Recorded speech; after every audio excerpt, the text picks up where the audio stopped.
દોસ્તો નમસ્કાર. My radio પર હું આપનો મિત્ર નરેશ કાપડિયા આપનું હાર્દિક અભિવાદન કરું છું. આજે આપણે વાત કરવાના છીએ ફાળકે, ઓસ્કાર અને ગ્રેમી, દેશના મહાનતમ અને દુનિયાના મહાનતમ એવોર્ડ વિજેતા મહાનતમ ફિલ્મકાર ગુલઝાર સાહેબની. ગુલઝાર એક માનવંત નામ, લાગણીનું, પ્રેમનું, દિલને સ્પર્શી જાય એવા કવિ, ગીતકાર, લેખક, નિર્દેશકનું નામ. સંપૂર્ણ સિંઘ કાલરા. 18મી ઓગસ્ટે તેમનો જન્મદિવસ, છેક 1934માં, યાને તેઓ 90+ ગ્રુપમાં હાલ આવે છે.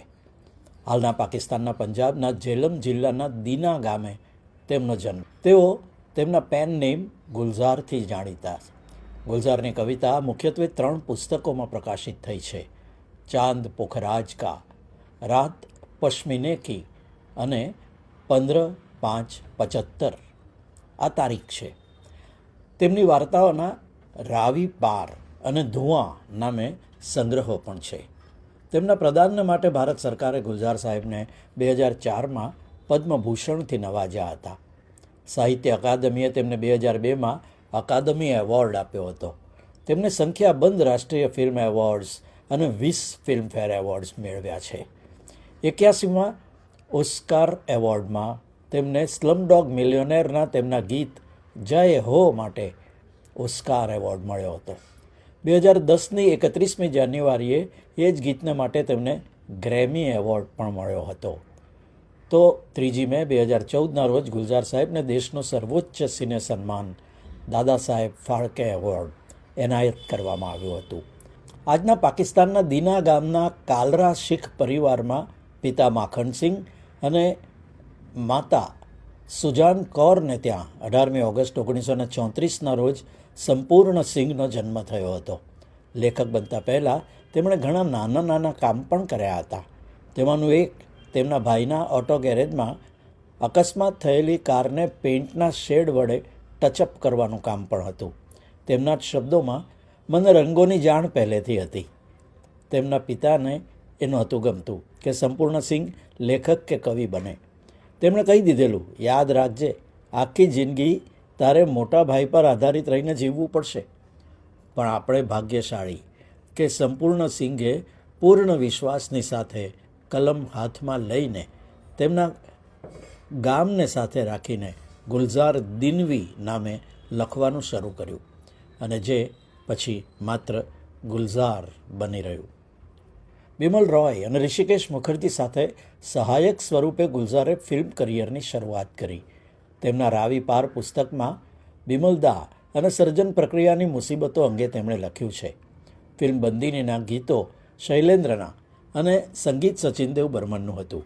ગુલઝાર સાહેબે તો બિમલદાને જણાવેલું પણ નહીં કે તેઓ કવિતા લખે છે.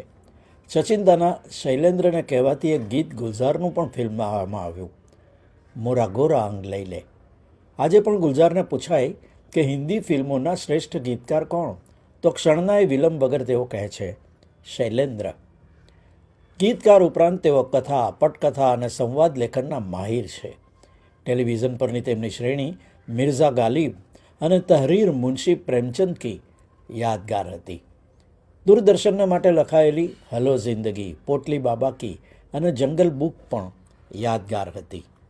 ગુલઝાર સાહેબના એવોર્ડ વિજેતા સંબંધો સલીલ ચૌધરી, આનંદ અને મેરે અપને જેવી ફિલ્મો માટે, મદન મોહનને મૌસમ માટે, તાજેતરમાં વિશાલ ભારદ્વાજ માચીસ, ઓમકારા અને કમીને જેવી ફિલ્મો માટે, તથા AR રહેમાન સાથે દિલ સે, ગુરુ, સ્લમડોગ મિલિયનેર, રાવન તથા શંકર એહસાન લોયની સાથે બંટી ઓર બબલીની સાથે પણ રહ્યા છે.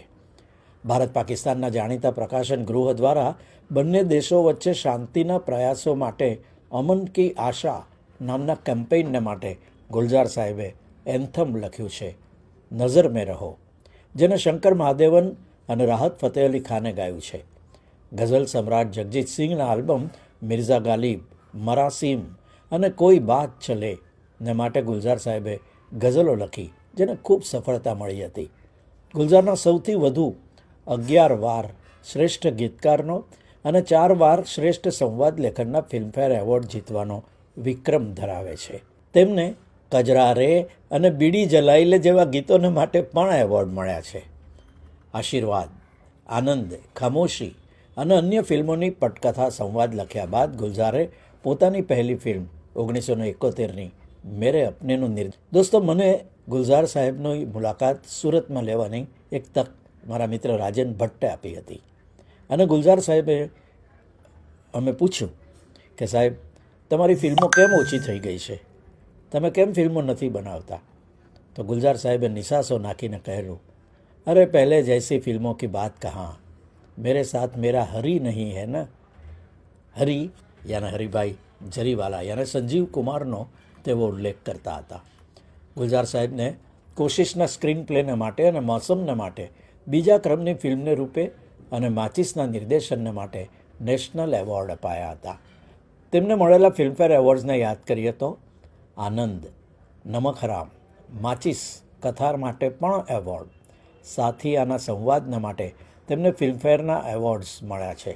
તે ઉપરાંત ફિલ્મફેરમાં આંધીને શ્રેષ્ઠ ફિલ્મનો ક્રિટિક્સ એવોર્ડ, મોસમના માટે શ્રેષ્ઠ નિર્દેશકનો એવોર્ડ, તેમના જે ગીતો છે તેને માટે શ્રેષ્ઠ ગીતકારના એવોર્ડ્સ તેમને મળ્યા છે.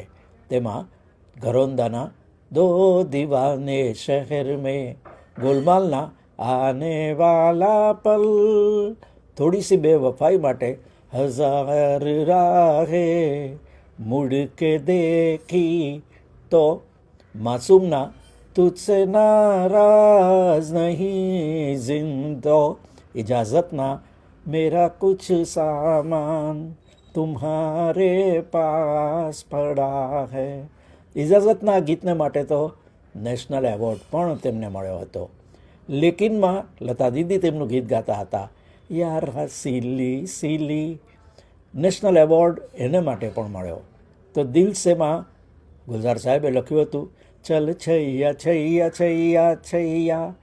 તો સાથિયાના ગીતને માટે સાથિયા, બંટી ઓર બોબરીમાં કજરા રે, તો ઇશ્કિયામાં દિલ તો બચ્ચા હે જી, જબ તક હે જાનમાં છલ્લા ગીતને માટે ગુલઝાર સાહેબને શ્રેષ્ઠ ગીતકારના એવોર્ડ્સ મળ્યા છે.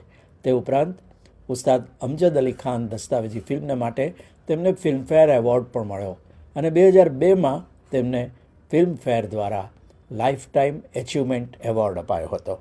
ગુલઝાર સાહેબ હાલ પોતાના જીવનના ઉત્તરાર્ધમાં 90થી વધારે વર્ષથી સંતોષપૂર્વક જીવી રહ્યા છે. ઘણું જીવો ગુલઝાર સાહેબ. નિર્દેશન કર્યું એ તપન સિન્હાની બંગાળી ફિલ્મ અપ્પા જાનનું રિમેક હતું, જેની મુખ્ય ભૂમિકા મીના કુમારીએ કરી.